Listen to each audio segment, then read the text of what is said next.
Crouse. Congratulations on the film. Thank you.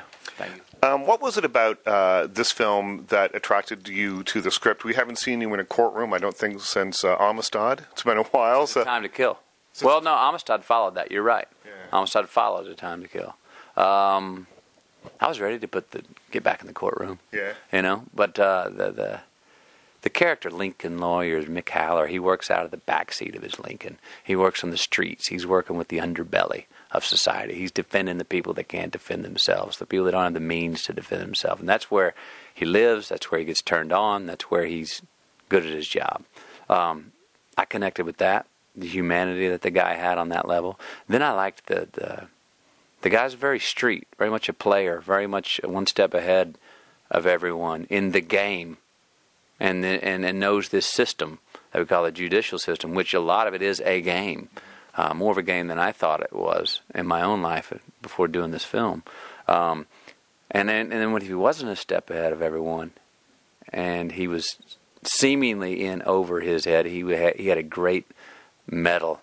He had a great gambling spirit that just said, let's pull the Joker out of my sleeve, let's lay it on the line, let's go. Well, that's what I thought made the character so interesting, because when in the first half an hour of the film, I don't know, for half an hour, 40 minutes, I wasn't sure whether I liked this guy very much, because he is a wheeler dealer. He's someone who earns money by any means necessary. He's got a couple, and he's got a couple of scams that he pulls. The guy with the videotape. Yeah. There's a little scam happening there. So I wasn't sure whether or not I was going to like this guy, and if I wanted to spend 90 minutes or 2 hours with him. And then there's a couple of things that go, oh, he's a real person. He's a real person on this. He's not just a complete sleazeball. He's definitely a scammer. Yeah. I mean, he goes on both sides of. I'd say he's a little more amoral than being on one side or the other. So he's a gray knight, not a white knight for sure. He's a guy I'd want on my side, defending me, but he's looking out for himself and those who cannot defend themselves. And as he says, that's why he's a defense attorney, not guilty. It's worst in his mind to tag on to have someone guilty and tag on two murders from two different people that didn't commit them, than to have two people wrongly convicted is worse than having one rightly convicted. In his mind, I like Mick Haller. Yeah.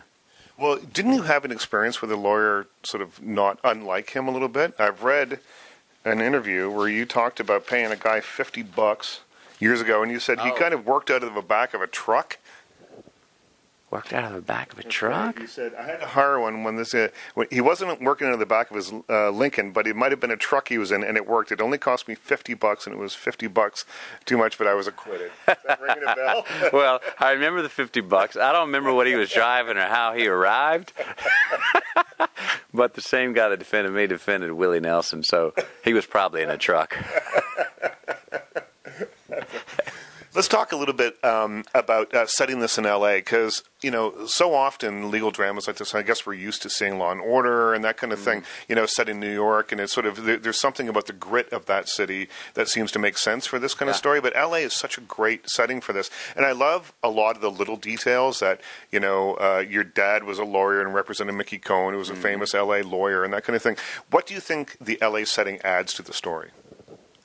Well, number one, you don't see this part of L.A. Even if you shoot in L.A., you really don't see this part of L.A. I've been living there part of every year of my life for the last 16 years. I've never seen 80% of the places we were in. It's not the glamour. We're not seeing the glamorous side of it. We're not in Beverly Hills. We're not in Malibu. We're not. No, this is keep going east. Keep going east. It's it. I mean, the whole film has a bit of a pulp feel to it, a bit of a street.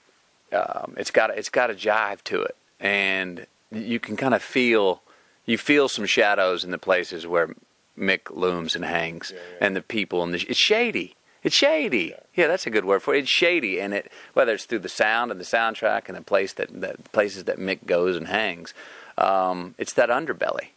And it's a part of L.A. that, you don't see in films that often. And I'm glad you don't shoot many films in L.A. Not near as many as you think. Most of our films in L.A.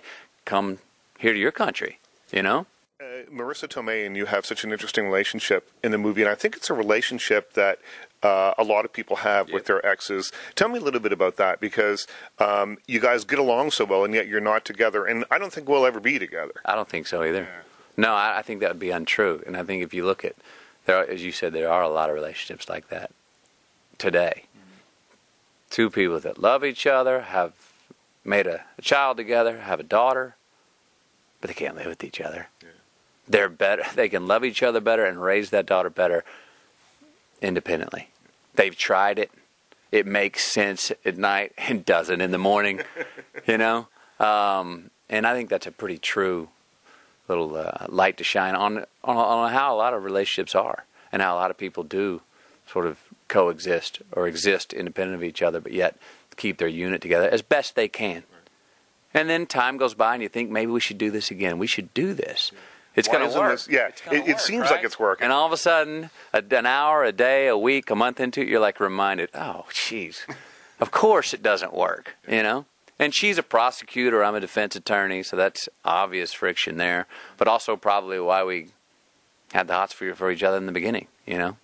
Well, I thought that whole part of the thing really humanized him a lot for me. Yeah. And the daughter character. Yeah. Matthew, thanks a lot. Appreciate it. Good to talk to you. Richard Crouse.